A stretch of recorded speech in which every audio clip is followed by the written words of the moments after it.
गीता 18 के श्लोक नंबर 62 में भगवान स्वयं कह रहे हैं कि अर्जुन उस परमेश्वर की शरण में जा जिसकी कृपा से परम शांति व शाश्वत स्थान अर्थात सतलोक को प्राप्त होगा। वो परमेश्वर कौन है, कहां है, कैसा है, जानने के लिए कृपया अवश्य सुनिए जगत गुरु तत्वदर्शी संत रामपाल जी महाराज के अमृत वचन। संत से आप मिलो, वो फिर बताएंगे उसकी विधि, उसके पाने का। ऐसे पवित्र गीता जी के अंदर चौथे अध्याय का 34वां श्लोक बताता है कि उन तत्वदर्शी संतों को ढूंढ ले, उसके बाद उनको चरणों में दंडवत प्रणाम कर, वो फिर विनम्र भाव से प्रसन्न करने से वह तत्वदर्शी संत जो परम पिता परमात्मा के पाने की विधि बताएंगे। तो अब यह समस्या आई हुई है कि सभी ने अभी तक जितने भी महर्षि और जितने भी वर्तमान के ये संत जन, ये सब शास्त्र के विरुद्ध साधना बता रहे हैं और शास्त्र के विरुद्ध ही परमात्मा की अपनी उपलब्धि, अपना अनुभव शास्त्र के विरुद्ध बता रहे हैं, जिससे ये सिद्ध हो गया कि इन्होंने ना तो भगवान की भक्ति मिली और ना इनका अनुभव वो हुआ जो हमारे शास्त्रों में प्रमाणित है। अनुभव क्या चीज होती है? अब जैसे अनुभव क्या करना कहते हैं ना, भी अपना अनुभव तो आपके गुरुजी बताते नहीं, शास्त्र दिखाते रहते हैं। अब नादान आत्मा है बेचारी, उनका दोष कति नहीं, क्योंकि वो भ्रमित है। अब शास्त्र में अपने लिए नहीं दिखाता, शास्त्र तो आप लोगों के लिए दिखाता हूं, आपका दृढ़ विश्वास करने के लिए और अनजान जो गलत जगह फंसे हैं उनको ये सच्चाई बताने के लिए। जैसे अब क्या कहते हैं आपके गुरुदेव तो केवल निंदा ही करते रहते हैं, ये संत मार्ग में शोभा नहीं देता। कोई जैसी साधना करता करने दो उसको, कमाल की बात कर दी तो बताइए, यहाँ भावुक लोग यहाँ उलझ गए कि कोई कैसा करता है, करने दो, उसकी ठेस मत पहुंचाओ। बालक हाथ में आग में हाथ देवे या बिजली के तार को पकड़ने जा रहा है, क्या उसकी भावना अच्छी है? वो गलत है। माता पिता या भाई बहन या कोई भी व्यक्ति देख रहा होगा, उसको तुरंत उठा लेगा, वो रोवे चाहे राजी रहे।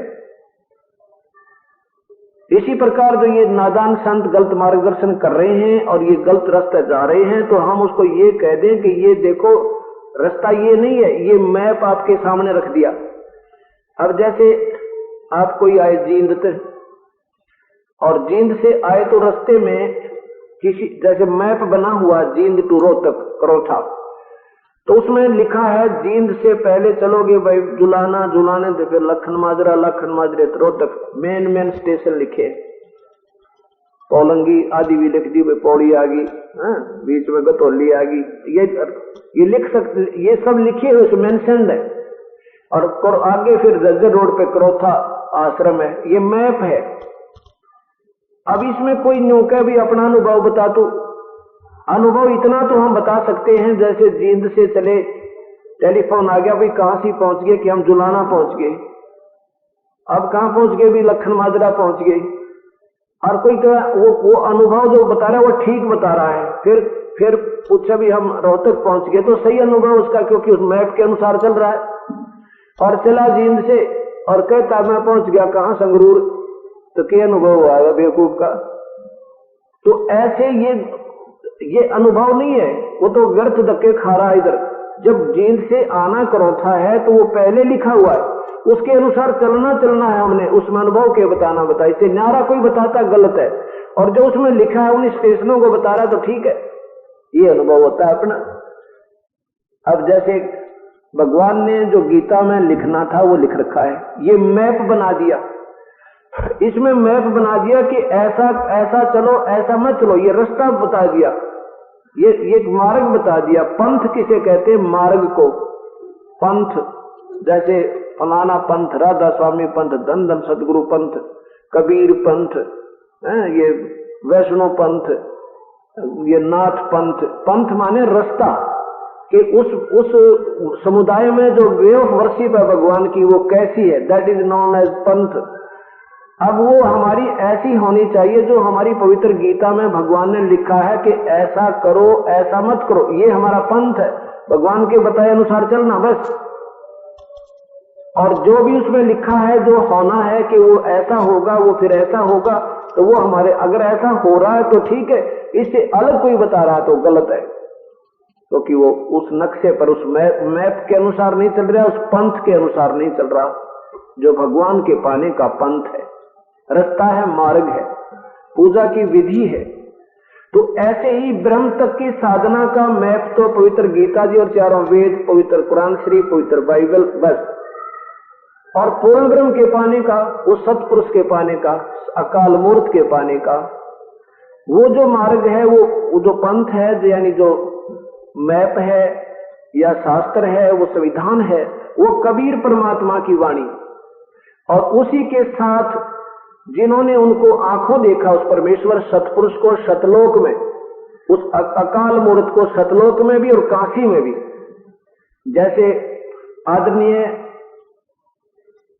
श्री दादू जी, आदरणीय श्री मलुकदास जी, आदरणीय श्री गुरु नानक देव जी, आदरणीय श्री गरीबदास जी छुड़ानी वाले, इन्होंने उस परमात्मा की ही रजा से उस परमेश्वर को दोनों स्थानों पर देखा। आदरणीय श्री रामानंद जी, और उसके बाद उन्होंने अपने आंखों देखा उस परमेश्वर का विवरण लिखा है, जो उस कबीर परमात्मा की अपने द्वारा वर्णित अपनी ही महिमा से जो का तो मिलता है, तो वो बिल्कुल सही पहुंचे हैं। उन्होंने परमात्मा को देखा है, साक्षात्कार हुए, और फिर उसके पाने की विधि उन्होंने अपनी वाणी में लिखी है।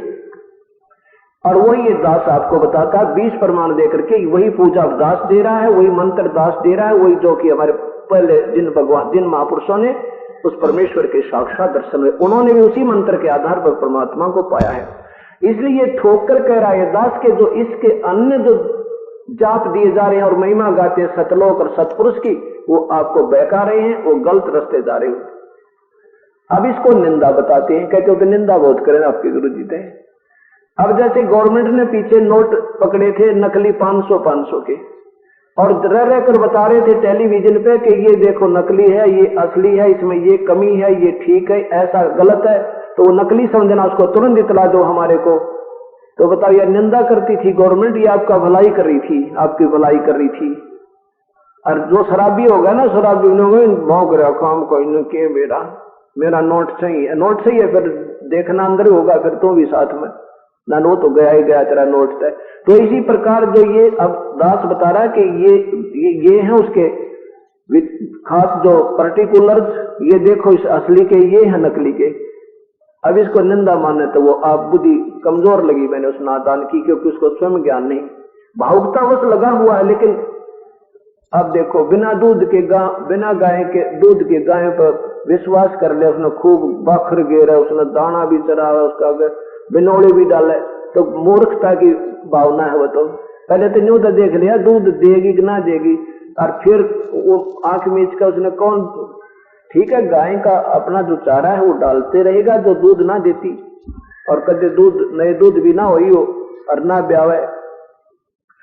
तो ऐसे जो संत जिनके पास पूजा की विधि ठीक नहीं है, तो वो ठीक है भाई, पिछले संस्कारी हंस तो हैं वो बेचारे, लेकिन अब वो बिना दूध की गाय है, और बिना दूध की गाय ने भाई कितना गौ माता कहने वाला हिंदुस्तानी हो कोई ना रखे घर पे, उनके लिए गौशाला बनवा रखी है। तो ऐसी बात नहीं है कि संत जो होते हैं आदरणीय हैं, लेकिन पूजनीय वो होगा जो जिसके पास सत भक्ति मार्ग होगा। नहीं तो देखो फिर एक जीवन व्यर्थ हो जाएगा, फिर हमारा कुछ नहीं बनेगा, ना वो गुरुजी भी अंदर होगा नरक में, और साथ में अनुयायी होंगे, क्योंकि वो शास्त्र के विरुद्ध साधना करने से भक्तिहीन हो जाएंगे।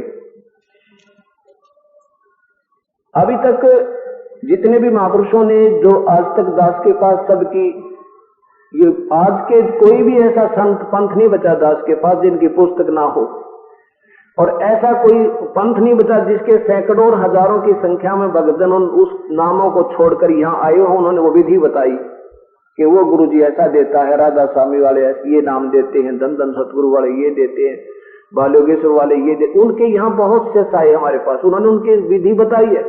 फिर दास ने इन शास्त्रों को जब देखा तो वो सब फेल है, एक भी भगवान से मिलती जुलती नहीं जो हमारे शास्त्रों से किसी की भी। तब इस दास ने ये कहना शुरू किया कि शास्त्र के अनुसार साधना नहीं है, और गीता में लिखा कि जो शास्त्र विधि को त्याग कर मनमानी पूजा साधना करते हैं वो कभी सुखी नहीं हो सकते। तो ये संविधान तोड़ दिया, संविधान के विरुद्ध बता रहे हैं। ये देखिएगा, ये मैप है परमात्मा का, ये है पवित्र गीता जी, गीता प्रेस गोरखपुर से प्रकाशित। और इसके अध्याय नंबर 16 के श्लोक नंबर 23 पे देखिए प्रेम पूर्वक, खुद भगवान ब्रह्म गीता बोलने वाला परमात्मा कह रहा है कि शास्त्र विधि को त्याग कर जो मनमाना आचरण करता, मनमाना भक्ति का आचरण करता, 16। और नीचे देखिए 23 नंबर श्लोक, जो शास्त्र विधि को त्याग कर अपनी इच्छा से मनमाना आचरण करता है वह न सिद्धि को प्राप्त होता है, न परम गति को, और न ही सुख कोई। बताओ फिर वो डले ढोण का फायदा क्या जो शास्त्र से ना मिलते पूजाएं करने का। और आगे इसमें यह भी लिखा कि अर्जुन इसलिए इससे तेरे लिए, ये 24वें में, इससे तेरे लिए कर्तव्य और अकर्तव्य की व्यवस्था में जो काम करने हैं जो नहीं करने भक्ति के, शास्त्र ही प्रमाण है। ऐसा जानकर तू शास्त्र विधि से नियत कर्म ही करने योग्य है, अर्थात जो शास्त्र से विरुद्ध करेगा तो तुझे कोई लाभ नहीं होगा। ये हमारी पवित्र गीता जी बता रही है। और हम इसको तोड़कर क्या कर रहे हैं, भूत पूज रहे हैं, पितर पूज रहे हैं। देखो 9वें अध्याय का 25वां श्लोक में लिखा है कि जो भूत देवी देवताओं के पूजने वाले देवी देवताओं को प्राप्त होंगे, और पितर पूजने वाले, श्राद्ध निकालने वाले सारे प्रेत बनेंगे, पितर बन जाएंगे। अध्याय नंबर 9 का और श्लोक नंबर 25, देवताओं को पूजने वाले देवताओं को प्राप्त होते हैं, और पितरों को पूजने वाले पितरों को प्राप्त होते हैं, और भूतों के पूजने वाले भूतों को, यानी भूत बन जाते, भूतों में मिल जाते हैं, और मेरा पूजने वाला मुझको ही प्राप्त होता है, इसलिए प्राप्त होते हैं। अब इससे क्या सिद्ध हो गया, ब्रह्म भगवान बोलता कह रहे हैं कि भाई ये पितर नहीं पूजने, श्राद्ध नहीं निकालने, और जो ऐसा करता है तो वो जैसे देवी देवताओं के पूजने वाले देवी देवताओं को प्राप्त होंगे। क्या होगा, ब्रह्मा का पुजारी ब्रह्मा के लोक में, विष्णु का पुजारी विष्णु के लोक में, शिव का पुजारी शिव के लोक में। कुछ समय के लिए वहां जाएगा, वहां अपने पुण्यों को खाकर फिर नरक जाएगा, फिर 84 में शीघ्र आ जाएगा। उससे नीचे के जो देवता हैं उनके पास, जो जिनकी पूजा करके उनके पास जाएगा, उनका बंधुआ मजदूर लगेगा और उनके जूठे टुकड़े खाया करेगा, उनके बच्चों की टट्टी उठाया करेगा, और फिर गधा बन जाएगा। वो देवता भी पशु बनेंगे और साथ में उनके पुजारी भी। जैसे ब्रह्मा विष्णु महेश भी, इनका भी जन्म और मृत्यु होता है, तो इनके पुजारी कैसे स्थिर हो सकते हैं। गीत ब्रह्मा विष्णु महेश नाशवान हैं, ये आपके सामने देवी भागवत महापुराण बताएगी। स्वयं भगवान विष्णु कह रहे हैं देवी भागवत महापुराण में कि मैं और ब्रह्मा और विष्णु शिव, हम तो नाशवान हैं, हमारी तो जन्म मृत्यु होती है। और ये अभी तक ढिंढोरा पीटते हैं इनका, ये संत जन कहते हैं ये तो अजरो अमर है, इनके कोई माता पिता नहीं है। तो इससे सिद्ध हुआ कि वो बेसलेस स्टोरी बना रखी है उन्होंने, शास्त्र के विरुद्ध आउट ऑफ सिलेबस स्टडी करवा रखी है, सिलेबस से बाहर पढ़ा दिए सारे बच्चे।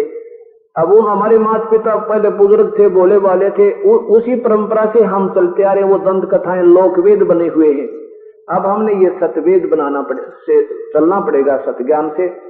श्री देवी भागवत महापुराण, श्री मद देवी भागवत, गीता प्रेस गोरखपुर से प्रकाशित है।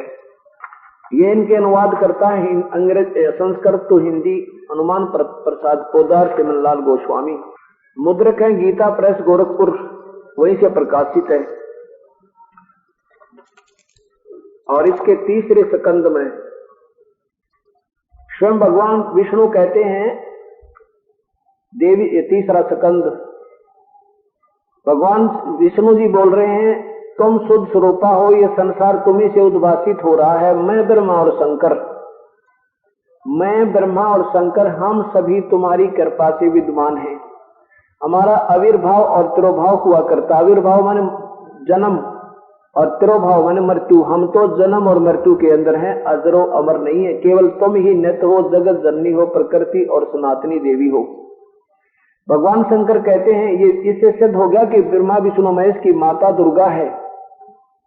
भगवान शंकर बोले, देवी यदि भगवान विष्णु तुम्ही से प्रकट हुए हैं तो उनके बाद उत्पन्न होने वाले ब्रह्मा भी तुम्हारे बालक हुए। फिर मैं तमोगुणी लीला करने वाला शंकर क्या तुम्हारी संतान नहीं हुआ, अर्थात मुझे भी उत्पन्न करने वाली तुम ही हो। अब इसे सिद्ध होगा कि ब्रह्मा विष्णु महेश नाशवान है, जन्म मृत्यु है इनकी, और हम इन्हीं की पूजा करेंगे तो हमारा भी जन्म मृत्यु कभी भी नहीं मिट सकता, तो ये कर्म दंड नहीं कर सकते।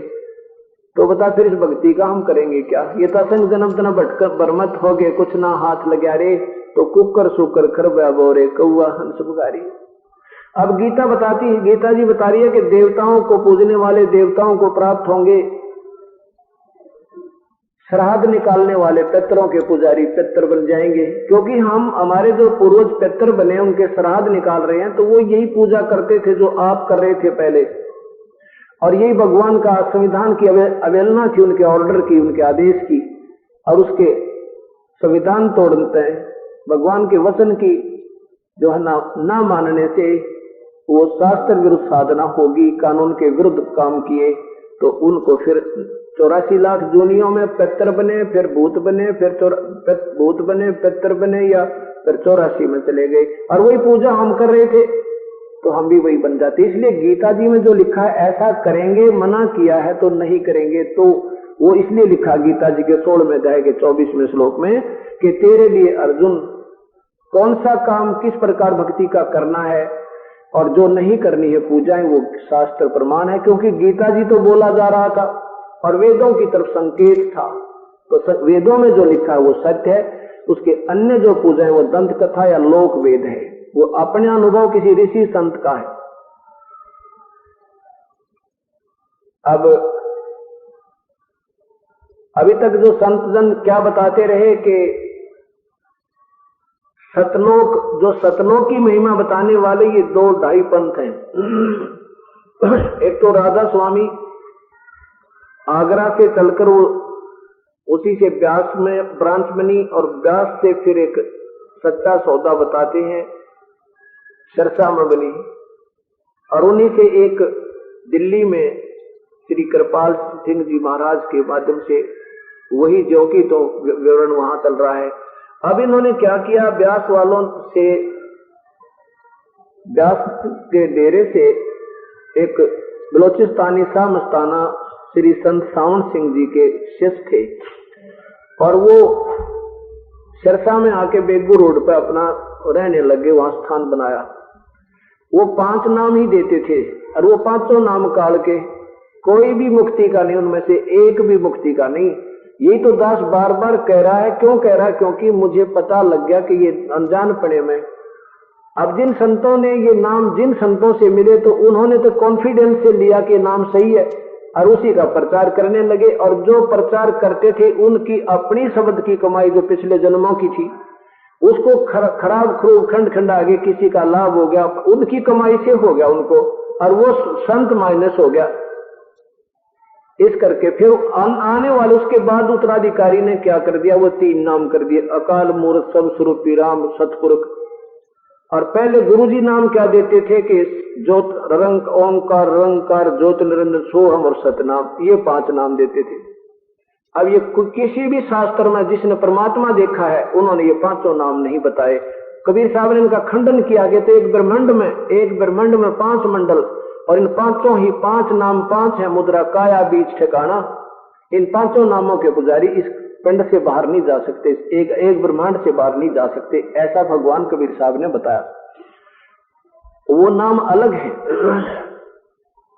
तो इस प्रकार ये सारी कहानी बिगड़ती गई। और उन्होंने क्या बताया कि परमात्मा, उनसे पूछा गया भगवान कैसा है, तो बताते हैं वो तो निराकार है, केवल प्रकाश और शब्द, एक धुनात्मक आवाज झंकार सुनाई देती है, बस शब्द सुनाई देते। नवीन विराव किसा शब्द है, क्या आवाज है, किस प्रकार की है। तो कहने का भाव यह है कि इन्होंने कुछ नहीं देखा, इनकी जब मैप से विरुद्ध बता रहे हैं, इनकी अनुभव उस रास्ते पर नहीं है, उससे भिन्न है, तो इनका जो उपलब्धि भी गलत होगी। उपलब्धि क्या होगी? जैसे जींद से चला था आना था रोहतक ने, चल पड़ा संगरूर ने, और स्पीड तो पूरी है उसकी, मेहनत भी पूरी है, परंतु अनुभव गलत हो गया। इस प्रकार सारी कहानी बिगड़ गई। तो अब जैसे कोई अंधा हो और उसने सुन लिया किसी से, और वो कि दूसरे ने पूछा भाई तूने दिखाई देता है अंधों से अंधा सरदार था कोई चतुर। दूसरे अंधे बोले भाई तो बड़ी बढ़िया बात बताओ है, क्या तूने दिखाई देता है क्या? हुआ भाई हुआ, तुम दिन की बात करो, मैंने रात ने भी दिखे अंधा है, रात ने क्या देखा भाई तू? रात को चंद्रमा का प्रकाश देखूं, क्या बात की है, पूर्णिमा के दिन गोल गोल होता है, चंद्रमा गोल गोल नहीं बताता, चंद्रमा का प्रकाश देखा भाई, क्या बात, चांदनी छिटकी हुई थी, बहुत सुंदर लग रहा था, सुहाना मौसम होता है। अच्छा भाई, तो उसकी सुनी सुनाई वो दूसरे देखने लगे भाई रात्रि में चंद्रमा का प्रकाश बड़ा जोर का होता है, बड़ी चांदनी छिटकी हुई होती है, पूर्णिमा के दिन तो कमाल हो जाता। तो उनसे कोई पूछने लगा भाई वो चंद्रमा कैसा होता है? वो के चंद्रमा तो है ही नहीं, वो तो दिखाई नहीं देता, प्रकाश हमने देखा। अरे फूटी आंखों वाले, अब ये बात है। अब जिन संतों ने ये बताया कि सत्पुरुष निराकार है, केवल प्रकाश दिखाई देता है, तो वो अंधे थे। और वो जो जिन्होंने ये पंथ चलाया वो और चतुर अंधे थे, वो ये सिद्ध ना करना चाहते हम अंधे हैं। और अंधों को अंधा कुछ भी बता दे, न्यू कह कि मुझे सब दिखाई देता है, तो वो क्या करें, विश्वास करना पड़े। जब ये कह रहा है तो डबल दोषी हो गया उनको गलत मार्गदर्शन करने का। अब ये क्या बताया कि पूर्ण ब्रह्म परमात्मा सतपुरुष वो सतलोक में है, लेकिन वो सतलोक में, और ये भी बताते हैं कबीर साहब की वाणी है, अपनी महिमा आप गाई परमात्मा ने कि करने नो दीदार महल में प्यारा है। और दीदार सबसे पहले लिखा है, और उसको दीदार माने दर्शन कर ले भगवान के, उस ऊपर सतलोक वाले महल में, उस अरस पुरुष पर सफेद गुमट है जहां सतगुरु का डेरा, उस सतलोक का एक महल है परमात्मा का, वहां परमेश्वर बैठा है, कबीर साहब बैठे हैं, सतपुरुष बैठा है। और उसकी कितनी रोशनी है, करोड़ सूर्य मिला दे, करोड़ चंद्रमा एक रोमकूप में, इतना तेज परमात्मा का ज्यादा है, और वो फीके पड़े, और इतना तेजों में सवर ज्योति है वो परमेश्वर है। और ये क्या बताते हैं, वो शब्द तो यही खोल रहे हैं, इसका अनुवाद कर रहे हैं, और आखिर में फिर अपना फैसला देते हैं कि परमात्मा तो दिखाई नहीं देता, उसका तो प्रकाश है, वो तो है ही नहीं। डिवाइन लाइट कहते हैं आजकल, डिवाइन लाइट माने चंद्रमा की रोशनी। अब जैसे कोई ट्यूब लाइट कहे और कोई पूछे ट्यूब कैसा है, कहे ट्यूब तो है ही नहीं, प्रकाश दिखाई देता, तो अंधा है, वो गलत व्याख्या करा, उसने कुछ नहीं देख रखा, ना ट्यूब देखी ना प्रकाश देखा। ऐसे इन संतों ने ना तो सत्पुरुष देखा, ना ही इन्होंने इनकी थ्योरी ठीक हुई, इसलिए इन्होंने अपनी सोच के शास्त्र बनाकर दुनिया को गुमराह कर दिया। अब वो सब दास के पास कंप्यूटर में फीड हो गए, सीडी बनाकर जन जन तक पहुंचा दी। अब उन किताबा ने उठा मिलावा है वो उनके अनुयायी, और फिर पटक दे ठाक उनको, तरह गजब हुई, इतने दिन खो दिए। कई तो बहन भाई नु, हाँ मेरे तो 20 वर्ष गए, कोई कह मेरा 10 वर्ष गई, कोई कह मंत्र नाश कर दिया, दिन रात लगा रहा, 6 घंटे मेडिटेशन भी किया, उनके बताए अनुसार कुछ भी ना मिला। कमाल की बात क्या मिलेगा, जिस रास्ते जा ही नहीं रहे तो वो दिखेगा क्या जो उसमें देखना था। हमने गाड़ी में बैठे हो, जा रहे हो, स्टेशन पहले बता रखे हैं कि वो स्टेशन आएगा, वो है, फिर देखते रहो उनको, वो तो आएंगे, वही आएंगे जो बता रखे हैं। गलत आ रहे हैं तो गलत बता रहे हो तो तुम दूसरी दिशा जा रहे हो। अब उस सतलोक में सतपुरुष को किसने देखा? आदरणीय मलुकदास जी, आदरणीय गरीबदास जी, आदरणीय गुरु नानक देव जी, आदरणीय दादू साहब जी, आदरणीय रामानंद जी। वो पहले ब्राह्मण थे, पंडित, लेकिन जब ज्ञान हुआ परमात्मा का, है भूल गए सब जात और मजहब को। और यही लिखा परमात्मा ने कि कुल खोए कुल ओबरे, कुल राखे कुल जा, राम ने कुल भेंट ले, जिसमें सब कुल रहा समा। आज मैं ये दास आपको गरीबदास जी महाराज को के बारे में जानकारी दूंगा कि ये जो द्वादशी जो हम मनाते हैं,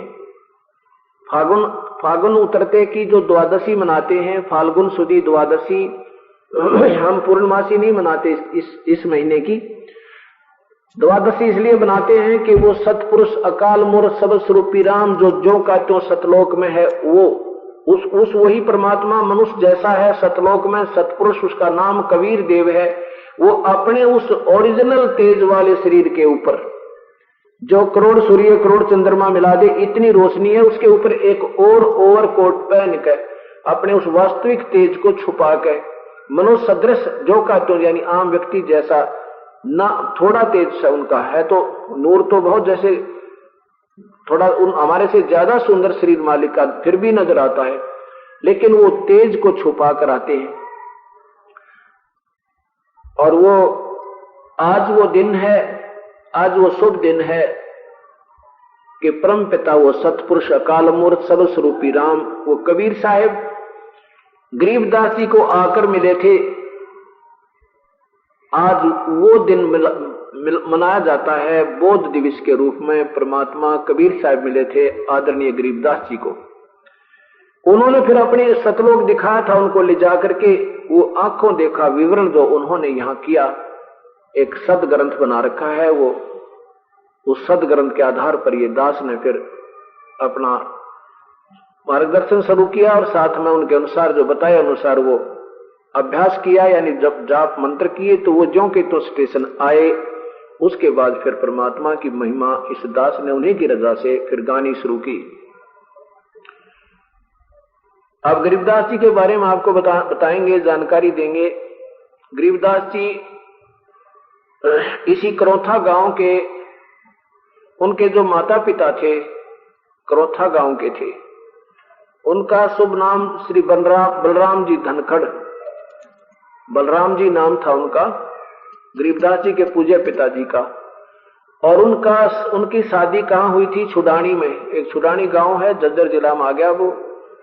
बादरगढ़ और झज्जर रोड पे दुलेड़ा गांव आता है। दुलेड़ा गांव से 2.5 किलोमीटर की दूरी पर एक छोटा सा गांव है छुडानी।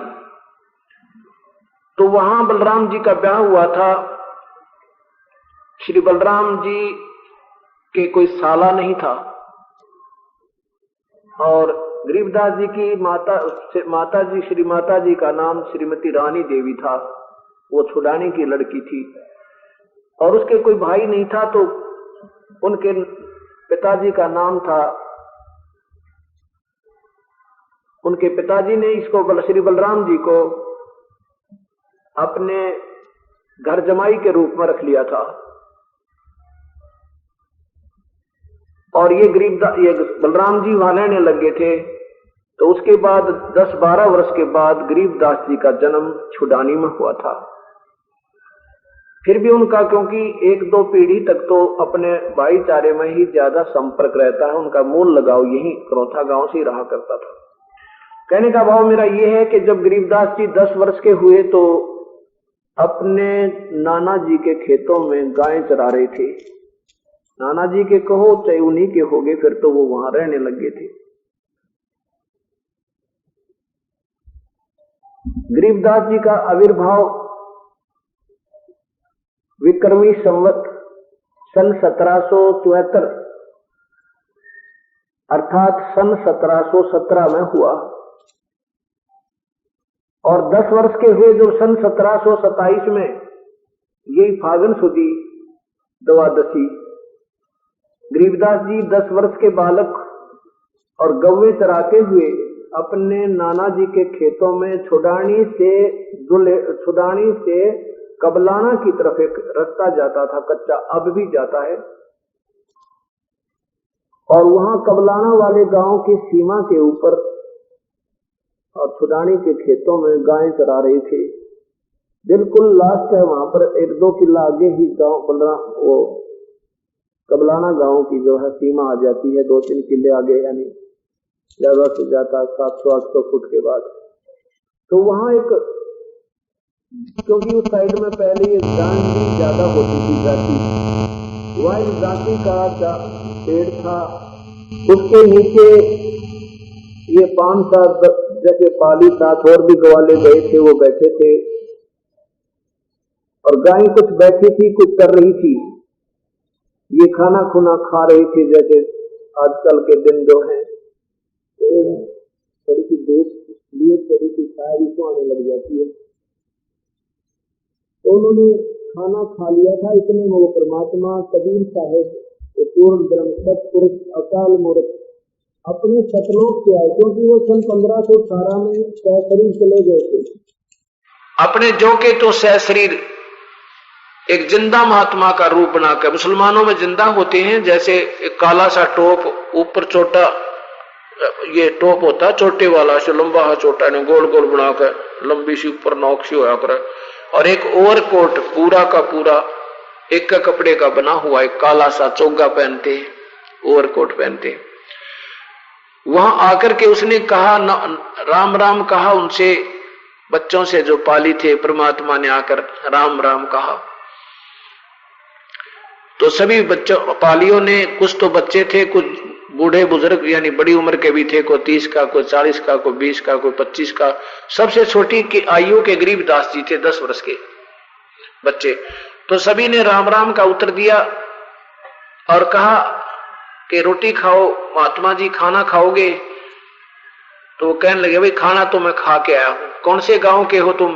पालियों ने पूछा। परमात्मा ने कहा कि मैं सतलोक का रहने वाला हूं, सतलोक का। तेरा गांव सतलोक है? हाँ मेरा गांव सतलोक है। अच्छा, फिर खाना खा के चला हूं मैं, परमात्मा बोले। तो उसमें अतिथि भाव बहुत ज्यादा हुआ करता था, तो क्या कहा कि खाना खा लिया तो दूध तो पीना पड़ेगा आपने, आप हमारे अतिथि हो, बैठ जाओ। बैठ गए। भगवान बोले भाई दूध ना पीऊं मैं, अगना दूध तो हम प्या के छोड़ देंगे। तो कबीर साहब बोले भाई दूध पिलाना है तो मैं पीऊंगा अपने हिसाब से, अब बता कैसे पीओगा, वही पिला देंगे। कि इस कोई कुंवारी गाय का, कुंवारी बछिया का दूध निकालो। कुंवारी बछिया का? हाँ, जो कभी ब्याही ना हो, दो बच्चा ना हुआ हो जिसके, उस कुंवारी बछिया का जो 1-2 साल की, 1.5 साल की हो। वो पाली कहने लगे फिर ते मजाक कर रहे हैं भाई बाबा जी, तेरा दूध पीने की नीयत नहीं, तेरी मजाक कर रहे हो आप। तो कबीर साहब बोले भाई मजाक की क्या बात, तुमको दूध पिए बिना छोड़ने नहीं, और मैं दूध पिलाओ तो ऐसे पीऊंगा। गरीबदास जी खड़े हुए 10 वर्ष के बच्चे और एक कुंवारी बछिया को ले आए। कहने लगे देखियो महाराज जी, ना इसका बच्चा है और ना ये ना ब्याई है, दूध कैसे देवेगी? परमात्मा बोले ये तुम्हारा जो पानी पीने का पात्र है ना, ये बरोला क्या करें इधर, तो 1-2-3 किलो जिसमें 4 किलो पानी आ जाता है, मटके टाइप होता है। कहता इस पात्र को तुम गाय के थना के नीचे रखवाई, देख बताऊं क्यों कर दूध देगी, कैसे दूध देगी? कहां जी बताओ। अब गरीबदास जी ने ऐसे वो पकड़ दिया बरोला, वो पात्र पकड़ लिया, और परमात्मा कबीर साहब ने ऐसे थपकी लगा दी गाय के कमर पे। इतने लंबे लंबे सतन हो गए, अपने आप दूध सरवन लग गया, ऐसे धार बंद गई दूध की, और जब वो भर गया वो पात्र तुरंत बंद होगी। तो गरीबदास जी बोले ले भगवान पियो दूध आपने निकाला है। गरीब कबीर साहब ने आधा दूध पिया, आधा पीकर कहा भी देखो बच्चों, पालियो तुम भी पी लो, ये अमृत है, ये यहां से नहीं सतलोक से आया है। तो वो कहने लगे, दूसरे जो सियाने थे ना, 30, 35, 20 साल की उम्र के, 40 वर्ष की उम्र के बुजुर्ग से या 50 के, वो कहने लगे भाई ये तो पाप का दूध है, हम ना पिए। कुंवारी बछिया का निकाल दिया, ये तो जादू जंत्रकार है, तो भी मत ना पिए भांजे, क्योंकि गरीबदास जी वहां के भांजे थे। कहने लगे भांजे मुंह ना लाइए, इसका मर जाएगा। वो तो उठकर चले गए। अब गरीबदास जी बोले मुझे दो भगवान, आपका जो ये प्रसाद कब कब मिला है? अब गरीबदास जी ने सोचा जब ये ना मरा तो मैं क्यों मरूंगा। तो कबीर साहब बोले प्रसाद दे दिया, ले बेटा पी ले। और कहा तू नाम भगवान जपता है क्या? बजता है? कहां बजते हैं जी, हमारे गांव में हम बजते हैं, और श्याम जी की शिव जी की पूजा करते हैं, ऐसे भगवान विष्णु का जाप करते हैं, राम राम जपते हैं। तो पूरी कथा सुनाई परमात्मा ने कबीर साहब को, बेटा ये भगवान जो हैं ये काल के अधीन है। ब्रह्मा विष्णु महेश इस ज्योत निरंजन के पिता हैं और दुर्गा के पुत्र हैं ना। ब्रह्मा विष्णु महेश के पिता ये ज्योत निरंजन काल है, और दुर्गा या शेरा वाली इनकी मां है।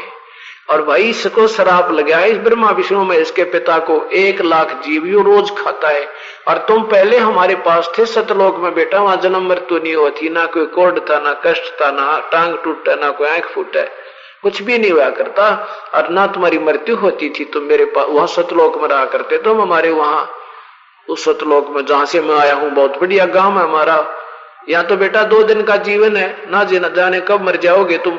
और ये ब्रह्मा विष्णु महेश भी नासवान है, इनकी पूजा से जीव को स्थायी लाभ नहीं हो सकता। आज मनुष्य इनकी पूजा की है तो कुछ दिन स्वर्ग जाओगे, फिर नरक जाओगे, फिर 84 में गधे और ये पशु बन जाओगे बेटा। अब देखो पिछले पुण्य संस्कार, बच्चे का हृदय निर्मल, तो कहने लगे भगवान वो सतलोक कैसा है, मैं भी जा सकता हूं, क्यों नहीं जा सकता बेटा।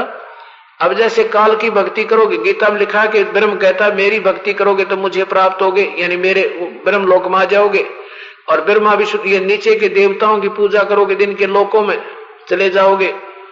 और भाई इसी प्रकार लिखा कि जब उस परमात्मा 8वें अध्याय, गीता जी के 8वें अध्याय के 1 से लेकर 10 श्लोक पढ़ के देख लियो, दोनों कति निर्णायक ज्ञान है। काल भगवान कहता है कि मेरी पूजा करनी है तो केवल मेरे में मन वाला हो, किसी दूसरे का जाप मत करना, नीचे वालों का, और तो मुझे प्राप्त होगा, यानी मेरे लोक में रहेगा। और उस परमात्मा की भक्ति करनी है तो उस करने वाला व्यक्ति उसी परमात्मा के पास जाता है, उसका वो संत बताता है, उसके अभ्यास से उसके नाम के जापते हैं तो वो वहां चला जाता है। तो बेटा तुम मैं मंत्र दूंगा तुझे, इसकी कमाई करेगा तो तू मेरे पास आ जाएगा, वहां सतलोक में ले जाऊंगा।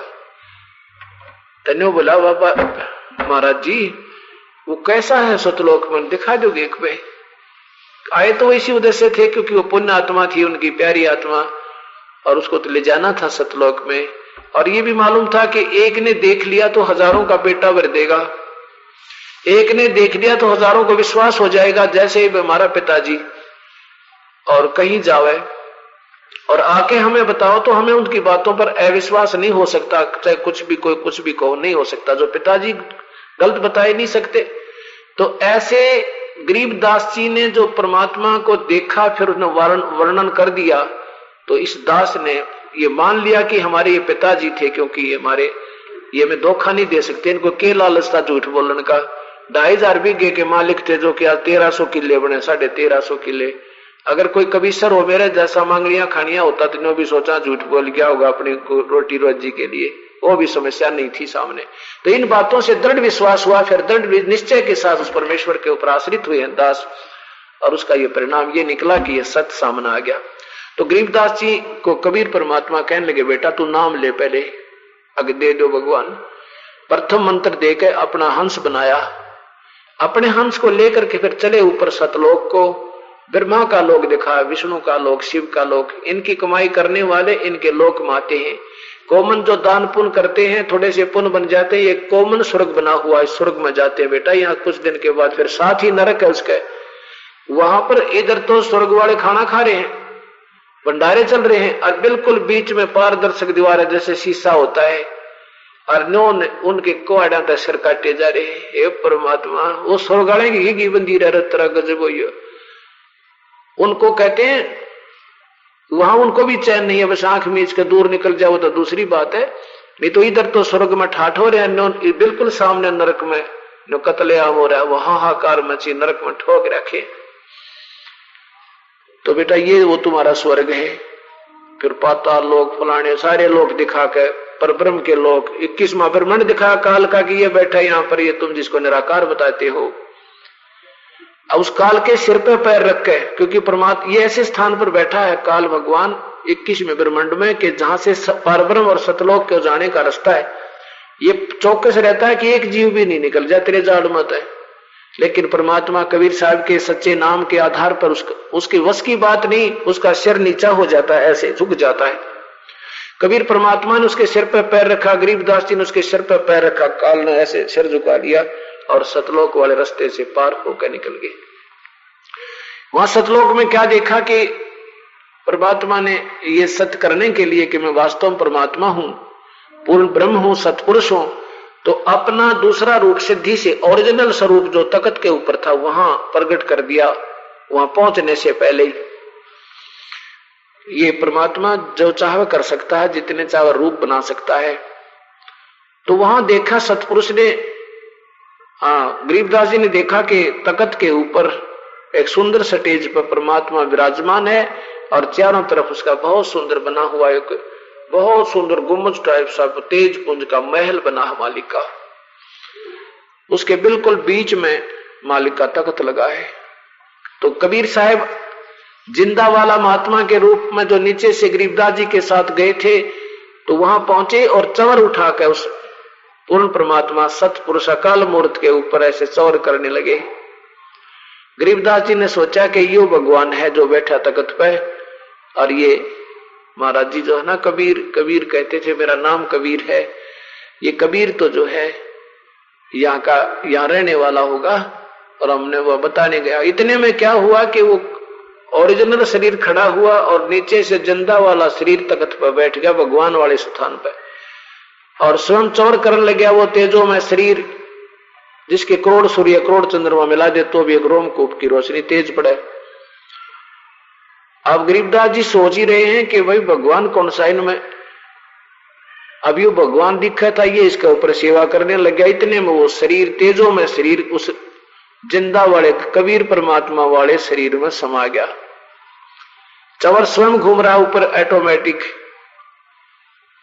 अब इस दौरान क्या हुआ पीछे से, तो दृढ़ हो गया विश्वास गरीबदास जी को कि ये जो जिंदा रूप में ये कबीर है, ये परमात्मा ही है। और कबीर साहब ने कहा बेटा मैं काशी में भी 120 वर्ष रह आया था, पर मेरी कोई मानता है कोई ना। ये काल के वश हो गए, इन्होंने काल ने इनको झूठी जो ना ये नकली सुख दिखा के एक भांग पिला दी, एक पूरे के पूरे किस ब्रह्मांडों में भांग डाल दी इसके नशे में, ये पहचानते कोई ना। मुझे जब जाता हूं क्या बताया परमात्मा ने, कबीर ये माया अटपटी सब गट आने अड़ी, किस किस को समझाऊं भाई कुएं भांग पड़ी। परमात्मा कहे भाई किस किस ने समझाया, तो कुएं भांग गिर रखी है काल ने। जिसने 2 रोटी समय पर मिल रहा है कोठी होगी रे कार, बस फिर क्या कहने के मानो भगवान, या भांग पी रखी है मैंने। अरण्यो बेरत कल पता लग जाए एक्सीडेंट होगी पूरा परिवार गया कार में, रे तेरा ना सही है परमात्मा, या के करा काल तने। तो ये बातें समझ भूल गई हमारे, क्योंकि अब भांग में घूम रहे हैं उस नशे में। और परमात्मा कहते हैं कि कबीर इस संसारे को समझाऊं के बारे, पूछ पकड़ के भेड़ की ये उतरा चावे पारे। जैसे कोई कहे मन दरिया पार होना है, वो चतुर प्राणी ठग न्यू कह ले भेड़ की पूछ पकड़ दे इतना पार कर देगी, तुझे पार कर देगी, इसको पकड़े रखना मजबूती से। अब भेड़ दरिया से पार कर सके, ये कोई तरीका है पार होने का? अब बताना था नौका पकड़ भाई, नौका में बैठ चवन्नी दो रहे होता है, पहले कमाई कर चारा ने जेब में ले फिर बैठ नौका में व्यापार करेगी, ये तरीका सही बताना चाहिए था उसने। तो अब बंदी छोड़ कहते हैं ये अन्य पूजा करके ब्रह्मा विष्णु महेश आन उपासना पितरों की भूतों की देवी देवताओं, कहते हैं भेड़ की पूछ पकड़े बैठे हो तुम। और बैठना था परमात्मा वाले जहाज में, कबीर साहब वाले राम नाम के जहाज में। तो क्या इसलिए कहता है कबीर ये माया अटपटी सब गटान अड़ी। कौन सी माया है? त्रिगुणमयी माया, रजगुण ब्रह्मा सदगुण विष्णु तमगुण शिव जी के द्वारा फैलाया गया ये जाल, ये त्रिगुणमयी माया सब गट आन अड़ी। और किस किस ने समझाऊं या कुएं भांग पड़ी। फिर क्या बताते हैं कि तीर्थ कर कर जगमुआ ये उड़ पानी नहाए, राम नाम जपा नहीं फिर काल घसीटे जावे।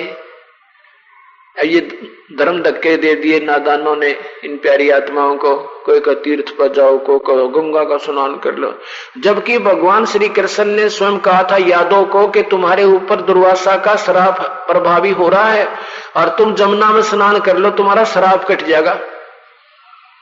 खुद भगवान श्री कृष्ण ने कहा था जमुना में नहा लो, तुम्हारा पाप कट जाएगा, श्राप कट जाएगा।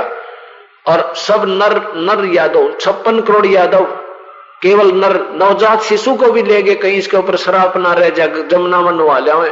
गए थे जमुना में नहान, नहा के बाहर निकले, स्नान करे पहले तो जाते कदे पाप रह ना जा, वो तो फटाफट करे, और फिर बाहर आते लट्ठम लट्ठा कतलेआम हो गया, 56 करोड़ यादव कट के मर गए वहां जमुना के ऊपर, वो पानी में रुधिर बना दिया। अब वो पाप तक कटे ना, यादव जरूर कट गए। अब ये लोग बहकावे गंगा में नालो पाप कटेंगे, तो समझो भगवान का के बताए हुए तो पाप के जो स्थान पर वो आदमी मर गए, और इस गंगा में जो स्नान कराने की सलाह देने वाले ये नादान बता के थ्योरी बताई इन्होंने। तो इस प्रकार इतने में क्या हुआ कि वो पाली जो थे दूसरे, उन्होंने देखा रहे 2-2.5 घंटे हो गए, समाधि लाए बैठा छोरी का छोरा, ये भांजा बैठा समाधि लगाए, अरे यू क्या के भगत बन गया भाई। देखा तो वो बाबा जी दिखाई नहीं दिया, और वो शरीर गरीबदास जी का रखा, उस महात्मा नहीं, वो तो मृत समान। पहले तो आवाज दी रहो गरीबू खड़ा हो अपने हिस्से के, भाई गायों को घेरी भी, तू 2 घंटे हो गया हमने खड़ा ने, अब तू खड़ा हो। वो ना उठा, एक ना आके पकड़ के नू ला दिया, बन गया भगत यहाँ पे खड़ा हो। अब वो लुट गया से, क्योंकि उसमें प्राण नहीं थे। अब वो घबरा गए, भाई तो लड़की का लड़का मर गया। अब सारे 2-3 भाग्य गए, भाई जाओ गांव में बता का हो, छोरे नाटते थे, लड़के को हम बेटा ये बाप का दूध ना पियो, ये जादू जंत्र का दूध ना पियो, ना दूध पी लिया, गांव में बताए दो जाके। अब वो भाग्य गई गांव में। माता पिता के मुश्किल से 12 वर्ष शादी के बाद संतान हुई थी, रुआ मर गई, इकलौती संतान थी। माता पिता को पता चला, दोनों बेहोश हो गए सुनते ही। ये परमात्मा या क्या बनी।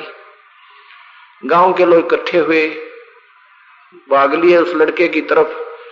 फिर वहां देखा तो वास्तव मृत पड़ा है। फिर उसका वहां पर बनाया, वो उठा कर ले आए, उसको चारपाई में डाल के घर ने ले आए। फिर गांव से वहां से फिर क्रोथा आए, क्रोथा से उनका भाईचारा बुलाया।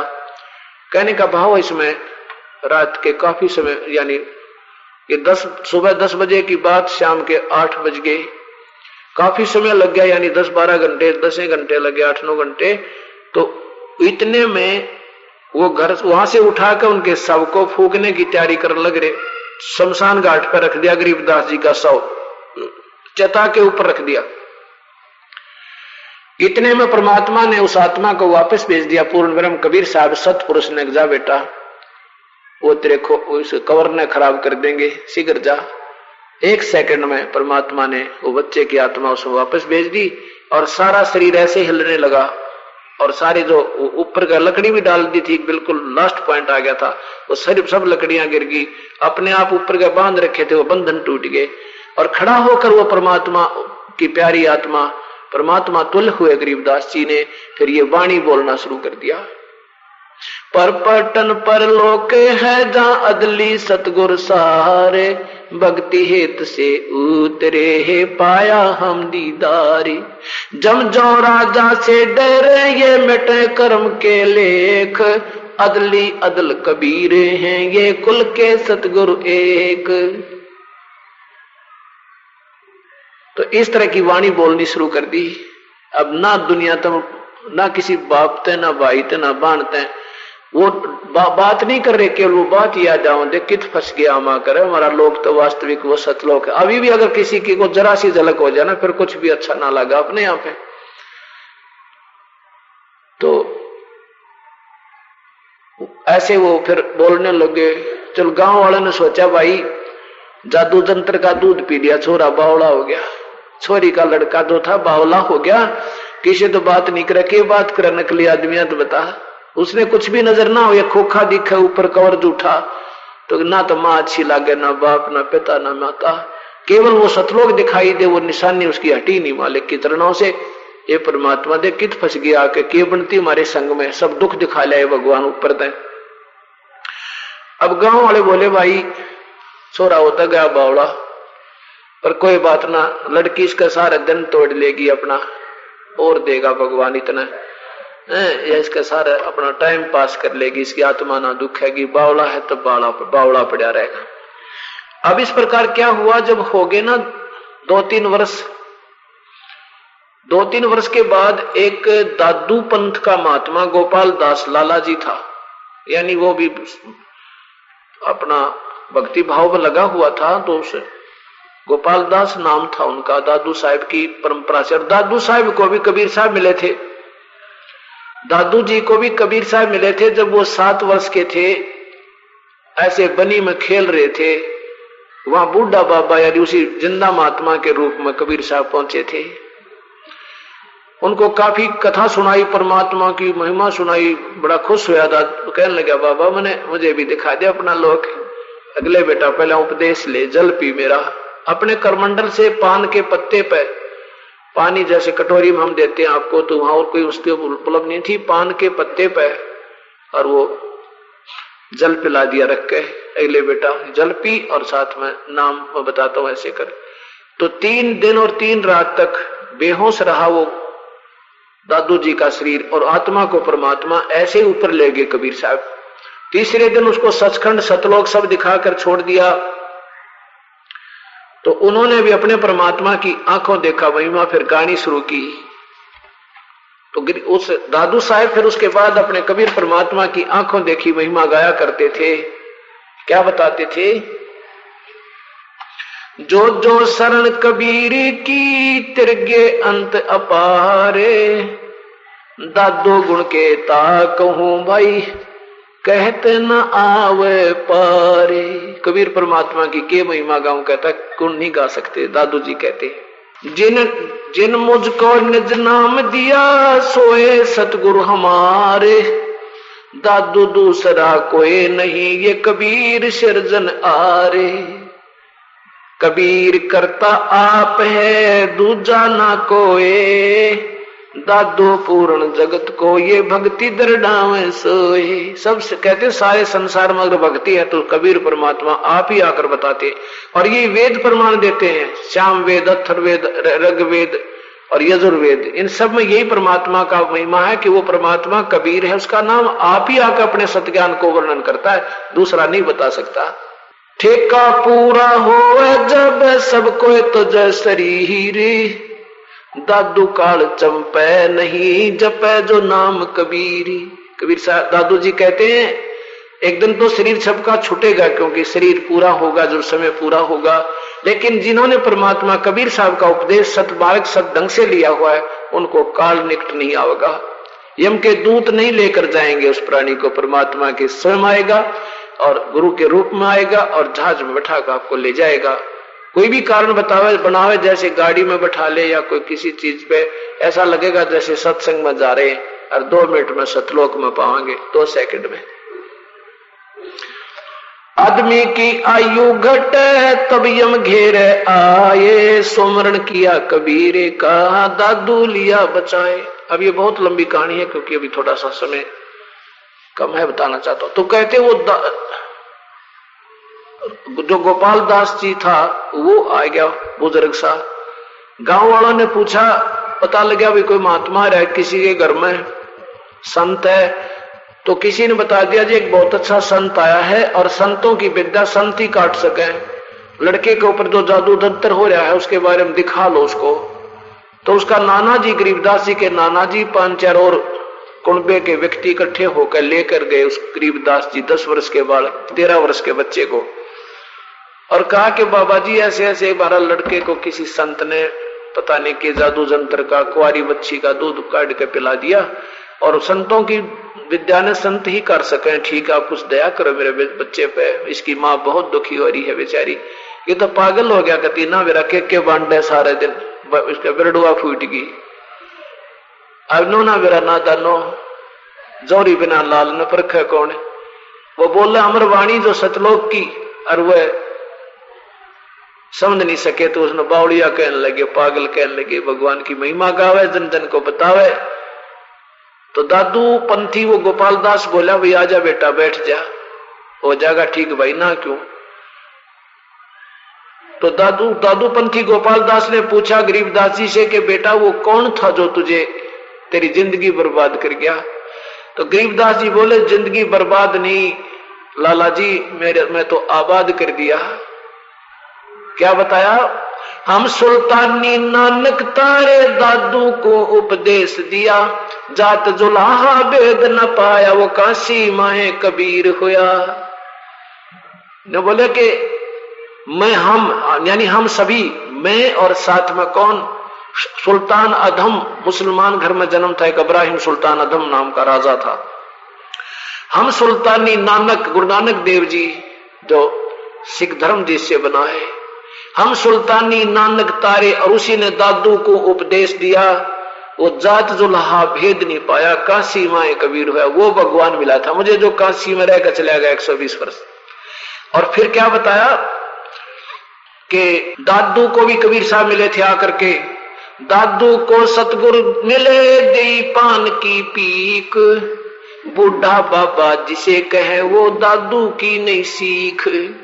तुम नादानो दादू पंथी क्या कहते हैं, कबीर साहब को नहीं मानते कि दादू जी को कबीर साहब मिले थे आके। वो कहते हो तो बूढ़ा बाबा मिला था उनको, भगवान रूप में कोई बूढ़ा बाबा मिला था। तो परमात्मा कहते हो जिसने तुम बूढ़ा बाबा कहो वो दादू था, वो भगवान कबीर साहब थे, और तुमने वो वास्तविकता छुपा दी, अब तुम्हारे पास नहीं रही। ये दादू जी ने केवल बूढ़ा बाबा नहीं कहा था, उसने ये वाणी भी बोली थी, वो दादू पंथिया ने निकाल दी। क्यों निकाल दी? कदे तुम्हारी बेइज्जती हो जा।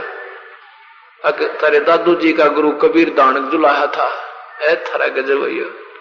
तो ऐसे ये नादानी होती जा रही है और इस सच्चाई से हम दूर होते चलेंगे। जब क्या बताया परमात्मा ने कि वो परमात्मा कैसे मिला हमें आकर के ये बताऊं तुझे, तो उन्होंने कहा कि हाँ बता। तो क्या बताया और कौन है वो परमात्मा के पर पटन पर लोके है जहां अदली सतगुर सारे, भक्ति हेत से उतरे है पाया हम दीदारे, अलल पंख अनुराग है सुन मंडल रथीर, दास गरीब उधारिया सतगुरु मिले कबीर। फिर पूछा कि कैसे मिला तुझे आके, क्या बता, गैबी ख्याल विशाल सतगुरु अचल दिगंबर ठीर है, भक्ति हेत कायाधर आए अवगत सहत कबीर है, नानक दादू अगम अगादू तेरी जहाज खेवट सही, सुख सागर के हंस आए भक्ति ही रंबर उर्दरी, कोटि भानु पर काश पूर्ण रोम रोम की लारे हैं, अचल अभंगी है सतसंगी अवगत का दीदार है, धन सत गुरु उपदेश देवा 84 ब्रह्म मेट ही, तेज पूंज तन दे धर कर इस विद्य हमको बैठे, शब्द निवास आकाश वाणी ये सतगुरु का रूप है, चंद सूरज ना पवन पानी न जा छाया, है तारम ताराम सायब अवगत अलह अलेख है, भूले पंथ बिटम्ब वादी वो कुल का खाविंद एक है, रोम रोम में जाप जप ले अष्ट कमल दल मेल है, सुरत नृत्य को कमल पठावो जहाँ दीपक बिन,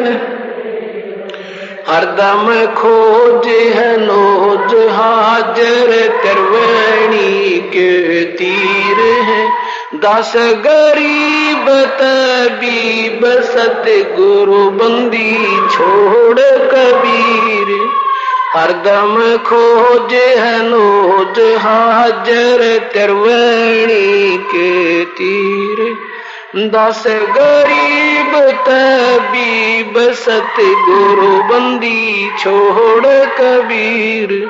सत साई।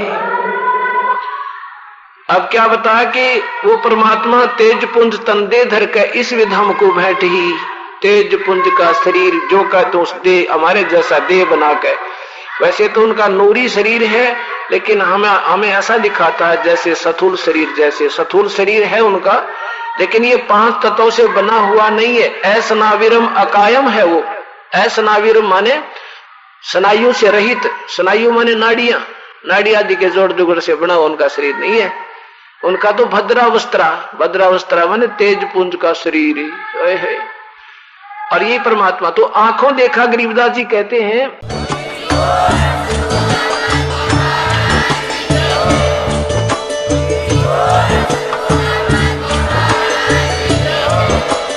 आप सुन रहे थे जगत गुरु तत्वदर्शी संत रामपाल जी महाराज जी के मंगल प्रवचन। अधिक जानकारी के लिए विजिट कीजिए हमारी वेबसाइट www.jagatgururampalji.org। संत रामपाल जी महाराज जी के शुभ आशीर्वाद से पूरे विश्व भर में 500 से भी ज्यादा नाम दीक्षा केंद्र हैं, जिन पर संत रामपाल जी महाराज जी द्वारा ऑनलाइन निशुल्क नाम दीक्षा दी जा रही है। अपने नजदीकी नाम दीक्षा केंद्र का पता करने के लिए संपर्क करें 8222880541।